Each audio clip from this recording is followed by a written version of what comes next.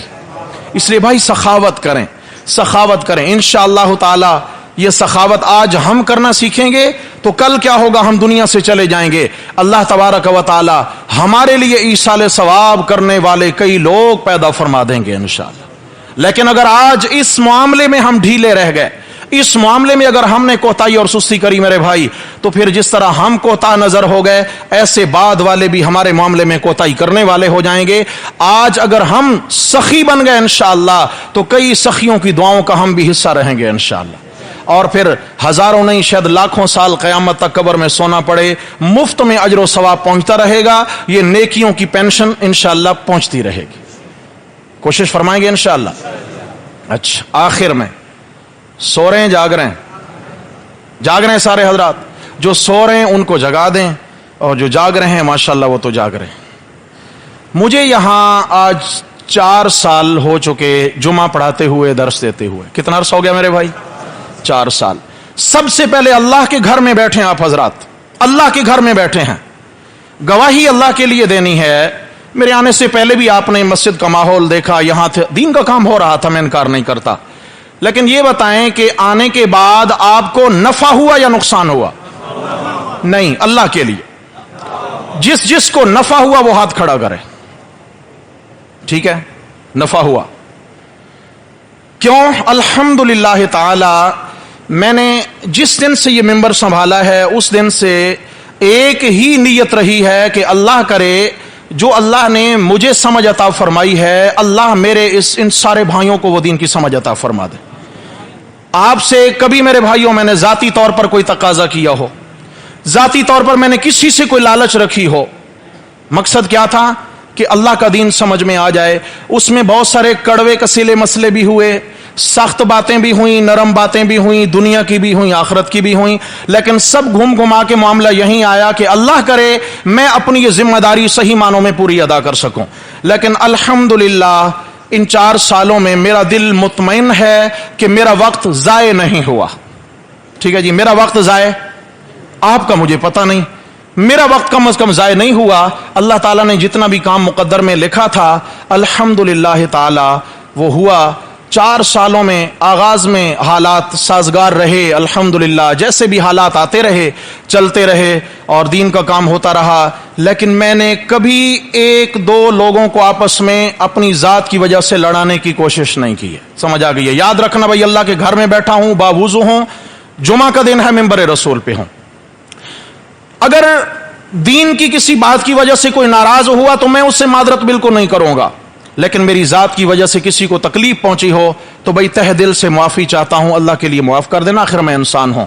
بہت اچھا وقت گزرا، حالات سازگار رہے، اب حالات سازگار نہیں رہے، آج سے میں آپ دوستوں سے اجازت لے رہا ہوں جی، ٹھیک؟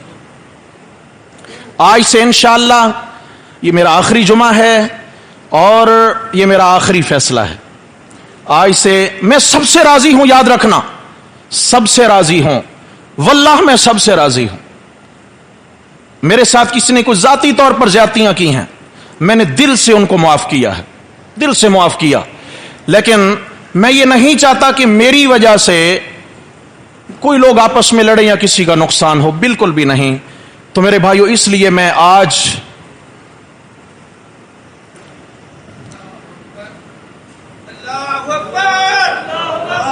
بیٹھ جاؤ، بیٹھ جاؤ، بیٹھ جائیں بھائی، خاموش، اللہ کا گھر، خاموش ہو جائے۔ اگر کوئی ساتھی کسی سے جھگڑنے کی کوشش کرے گا وہ میرا دشمن ہوگا، میرا دوست نہیں ہوگا۔ کوئی اگر کسی کو تکلیف پہنچائے گا وہ میرا دشمن ہوگا، میرا دوست نہیں ہوگا، یاد رکھیے گا۔ جس نے مجھ سے دین سیکھا ہے ان 4 سالوں میں، کان کھول کے سن لیجئے، میں لڑانے نہیں آیا، میں دلوں کو جوڑنے آیا ہوں، دلوں کو توڑنے۔ میں اس ساتھی کی حوصلہ شک نہیں کروں گا، وہ میرے تعلق والا نہیں ہوگا۔ آپ نے جڑ کے رہنا ہے آپس میں۔ جتنا دین کا کام ہوا میرے حق میں یہی بہتر ہوگا کہ آپ اس پہ عمل پیرا رہیں۔ کیا کریں؟ انشاءاللہ آپ کی بھی آخرت بنے گی، میری بھی آخرت بنے گی۔ لیکن اتنی بات ضرور ہے، میں نے آپ کا وقت ضائع نہیں کیا میرے بھائی،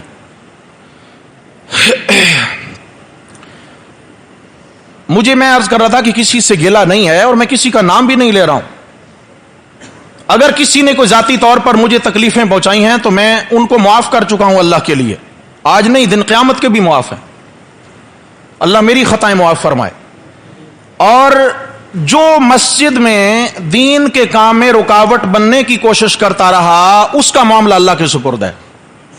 وہ چونکہ میرے بس میں نہیں ہے کہ میں اس کو معاف کروں، اس کا معاملہ کس کے سپرد ہے؟ کیوں کسی کو اپنی ذاتی حیثیت کا مسئلہ بنا اور کسی کا کیا، کسی کے چندوں کا مسئلہ بنا، کسی کا کچھ بنا، تو ان کے معاملات اللہ کے سپرد ہیں.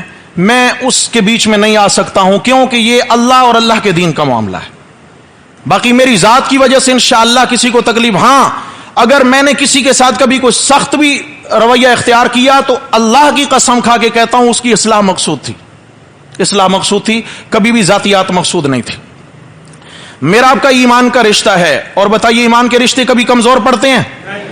کبھی نہیں. انشاءاللہ ایمان کا رشتہ ہمارا قائم دائم رہے گا. کیا رہے گا؟ اور 4 سالوں میں الحمدللہ درس قرآن رہا، مسائل ہوتے رہے. اعتکاف میں کوشش کرتا رہا کہ ساتھیوں کو جوڑ کے رکھا جائے، ان کی جتنا زیادہ اصلاح ہو جائے. اتوار کے دن خواتین کا ایک مجمع آتا رہا درس میں، وہاں بھی یہی کوشش رہی ہمارے آپ کے گھروں میں دین کے اعتبار سے اصلاح ہو جائے. جہاں تک ہوئی اللہ تعالیٰ اس کاوش کو قبول فرمائے، اور کوئی کمی رہ گئی ہو تو اللہ میں گناہ گار کی وہ کمیاں معاف فرما دیں. دین کے رشتے کمزور نہیں پڑتے. میرا آپ کا ایمان کا رشتہ ہے. بھائیوں سے بھی بڑھ کر انشاءاللہ ہمارا تعلق رہے گا، آپس میں رابطے میں رہیں گے. اور یاد رکھیے گا ایسا نہیں ہے کہ سورہ بقرہ کی فلاں نمبر آیا تک درس ہو گیا تو آگے ختم نہیں، یہیں سے آگے انشاءاللہ درس شروع ہوگا. سمجھ آ گئی ہے؟ لیکن مسجد میں نہیں، یعنی میرے یہاں سے جانے کے بعد مسجد میں، حنفیہ مسجد میں نہیں. اللہ تعالیٰ اس مسجد کو قیامت تک آباد رکھے. اس مسجد سے اٹھنے والی آواز پوری دنیا میں پہنچی ہے. سمجھ آ گئی؟ آج کل سوشل میڈیا کا دور ہے، پوری دنیا میں آواز پہنچی ہے دین کی. اللہ تعالیٰ اس میں مزید برکتیں پیدا فرما دیں. ذاتی مفادات میرے بالکل نہیں ہیں اس میں میرے بھائی. پھر بھی میرے بعد جو بھی اس ممبر کا وارث بنے، میں اس کے لیے دعا کرتا ہوں اللہ تعالیٰ اس کو ذمہ داریاں کما حقہ نبھانے کی توفیق عطا فرما. اللہ کرے کہ آپ کا کبھی وقت ضائع کوئی نہ کرے. اور درس قرآن میں نے کہا انشاءاللہ جاری رہے گا. کہیں بھی کوئی ساتھی اپنا گھر پیش کرے گا کہ میرے گھر میں درس ہو جائے، میرے بھائی انشاءاللہ میں گھروں میں جا کے درس دوں گا. سمجھ آ گئی ہے؟ مجھے اپنی جاہ نہیں چاہیے، منصب نہیں چاہیے، مجھے اپنا نام نہیں چاہیے. بند گلیوں میں دین کا کام ہوگا. نبی کریم صلی اللہ علیہ وسلم کو ایک عرصے تک اگر بیت اللہ شریف میں نمازیں نہیں پڑھنے دی گئیں، آپ علیہ السلام کو اگر دار ارقم میں چھپ کر نمازیں پڑھنا پڑیں، دار ارقم کو میرے نبی صلی اللہ علیہ وسلم نے دین کا مرکز بنایا اور اللہ کا دین پوری دنیا میں پھیلا یا نہیں پھیلا میرے بھائی؟ انشاءاللہ تعالی گھروں میں بھی درس قرآن کی یہ ترتیب ہوگی. جو ساتھی اپنا گھر پیش کریں گے میں درس دوں گا انشاءاللہ. البتہ اتنی بات ہے، چونکہ میں باہر بالکل نکلتا نہیں ہوں، میں علاقے کا واقف نہیں ہوں. آپ ساتھیوں سے گزارش ہے کہ میرے لیے کرائے کا کوئی مکان کہیں ڈھونڈ لیں بس. سمجھ آ گئی ہے؟ میرا کسی سے کوئی ذاتی تعلق نہیں ہے، نہ کوئی میری پراپرٹیاں، کچھ بھی نہیں ہے. کہیں کوئی کرائے کا گھر دیکھ لیں، رہنمائی کریں. کرایہ دے کر رہوں گا انشاءاللہ، کسی کا احسان نہیں لوں گا، یاد رکھیے گا. اس کے بعد اگلی گزارش یہ ہے کہ آپ کو جن ساتھیوں کو معلوم ہے تو معلوم ہے، جنہیں معلوم نہیں تو پچھلے 9 مہینے سے میں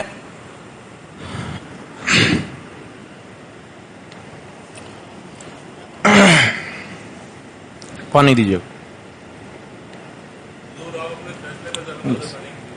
ایک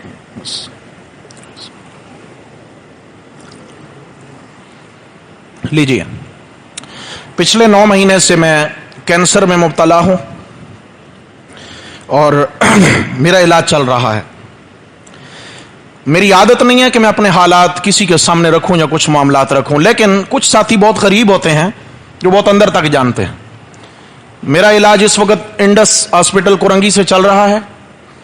کارڈ میری جیب میں ہے اور علاج چل رہا ہے الحمدللہ. آپ جانتے ہیں کہ وہاں سے فری علاج ہوتا ہے. میرے بھائیوں میں اتنا گزارش ضرور کروں گا، چونکہ بعض ہمارے مہربانوں کی طرف سے ان شبہات کا اظہار کیا گیا ہے کہ شاید میں نے اپنے علاج کے نام پر لوگوں سے چندہ جمع کیا ہے، اپنے علاج کے نام پر میں نے لوگوں سے پیسے مانگے ہیں. کوئی ایک بندہ مجمع میں کھڑا ہو کر کہہ دے کہ میں نے کسی ایک ساتھی سے اپنے علاج کے نام پر چندہ مانگا ہو. اس لیے میں اس بات کا اظہار کر رہا ہوں کہ اور کچھ نہیں ہو سکے گا. اسی طرح میری کردار کشی بعض مہربان کریں گے, بعض, سمجھ آ گئی ہے. اگر کوئی ساتھی ہو کہ میں نے کسی کے کوئی قرض لیا اور میں نے کسی کا دینا ہو, بھائی میرا دامن آپ کے سامنے ہے کوئی ساتھی ایسا میں نے جس سے قرض مانگا ہو؟ ہے کوئی ساتھی میں نے جس کا قرض دینا ہو؟ بھائی خدا کے لیے اللہ کے گھر میں بیٹھے ہو, کل کلا میرے پیچھے بہتان مت لگانا. آج جس نے بولنا ہے بول دے, جس نے میرا دامن پکڑنا ہے پکڑ لے. کسی کے 1 روپے کا بھی اگر میں دیندار ہوں انشاءاللہ ادا کروں گا. سمجھ آ گئی ہے. باقی غلطیاں انسان میں ہوتی ہیں, میں تو انسان ہوں بھائی, میں نبی تو ہوں نہیں. سمجھ آ گئی ہے. اور کبھی اپنی ذات کے لیے میں نے کسی سے چندہ نہیں مانگا ہے. آپ کو یاد ہوگا یہ جب سیلاب آیا تھا تو سیلاب زدگان کے لیے ہم نے فنڈ جمع کیا تھا, نہیں کیا تھا؟ کیا تھا. الحمدللہ روپیہ ان مقامات تک پہنچا ہے, اور میں نے وہ پوری بینک کی جتنی بھی سلپیں تھیں میں نے یہاں مسجد کی انتظامیہ کے پاس جمع کروائی ہیں. فلسطین کے مسلمانوں پر جب غزہ کی پٹی میں جب اسرائیل نے حملہ کیا تھا پچھلے سال, تو بھی ہم نے ان کے لیے فنڈ کیا تھا. میں یہ باتیں اس لیے کر رہا ہوں کہ اس کے بعد شاید پھر موقع نہ ملے. ہم نے پیسے جمع کیے تھے ان کے لیے. مفتی تقی عثمانی صاحب اللہ تعالیٰ ان کا سایہ ہم پہ سلامت رکھے, ان کے پاس ہم 1,69,000 یا 1,00,000 پتہ نہیں 59-60 اتنا مجھے یاد نہیں پڑتا, وہ ہم جمع کرا کے آئے. اس کا بھی رسید ثبوت میں نے یہاں انتظامیہ کے بعد جمع کرا دی. اس کے علاوہ اگر کسی ساتھی نے کہیں کے لیے دیا ہو تو بھائی مجھ سے حساب لے سکتا ہے. اور اس کے علاوہ رہ گیا میرے اپنے اعمال کا مسئلہ. میں کیا ہوں؟ میں نے کہا بھائی میں مٹی ہوں, مٹی, میں کچھ نہیں ہوں, میں کچھ نہیں ہوں بھائی. میں نے جو شروع میں آیت پڑھی تھی اس کا مطلب ہی یہی ہے کہ تمہارے لیے تمہارے اعمال اور میرے لیے آپ نے اپنے اعمال کا حساب دینا ہے, میں نے اپنے اعمال کا حساب دینا ہے. ہم سب نے اللہ کی عدالت میں پیش ہونا ہے میرے بھائی. صرف اتنی گزارش ہے کہ مجھے کوئی ساتھی مجبور نہ کرے. یہ میرا آخری فیصلہ ہے اور معذرت ہے. آپ سے تعلق میرا رہے گا, ہر ساتھی سے تعلق رہے گا. میرا موبائل فون کھلا ہے, میرا واٹس ایپ کھلا ہے. مسائل جس طرح پہلے پوچھتے تھے انشاءاللہ اسی طرح میں بتاؤں گا. جس طرح آپ پہلے رابطے میں رہتے تھے اسی طرح انشاءاللہ رہوں گا. آپ مجھے اپنے سے جدا نہیں پائیں گے انشاءاللہ. علاقے میں ہوں, کہیں بھی کرائے کا مکان ملے گا اس میں رہ لوں گا انشاءاللہ. اور کہیں بھی کسی کونے کھدرے میں, کسی مکان میں, کسی گلی میں, کہیں بھی اللہ کے قرآن کا درس انشاءاللہ ہوتا رہے گا. کیا خیال ہے آپ ساتھی درس قرآن کے حوالے سے جوڑ کے رہیں گے, کٹ جائیں گے؟ جی جڑیں گے انشاءاللہ. میں نے شروع میں عرض کیا کہ میرے بھائیوں میں نے آپ کا وقت ضائع نہیں کیا, اور جب تک میری زندگی ہے پتہ نہیں کتنی سانسیں مزید میری ہیں, انشاءاللہ تعالی انشاءاللہ تعالی اللہ کی دین کی خدمت کے لیے وہ میں صرف کروں گا. ذاتی مفادات کے لیے انشاءاللہ کچھ نہیں ہوگا. باقی پھر آخر میں عرض کروں گا کوئی ساتھی کسی سے اختلاف نہ کرے اس معاملے میں. میں نے اس لیے ممبر پہ یہ بات کہہ دی ہے کہ اگر کوئی ساتھی میری طرف سے میرے حق میں کھڑا ہو کر کسی کو بھی اگر کوئی سخت سست جملہ کہے گا, میں اس کو اپنا دوست نہیں سمجھوں گا. میں آپ کو لڑانے نہیں آیا, میں آپ کے دل جوڑنے آیا ہوں. بھائی کیا کرنے آیا ہوں؟ بولیے انشاءاللہ دل جوڑ کے رہیں گے انشاءاللہ دل. باقی میرے ساتھ اگر کسی نے کوئی زیادتی کی ہو میں نے معاف کیا, اور اگر میری طرف سے آپ کے میں سے کسی کے ساتھ کوئی زیادتی ہو گئی ہو تو بھائی اللہ کے لیے مجھے معاف کرنا. میں انسان ہوں, اللہ تعالی ہم سب سے راضی ہو.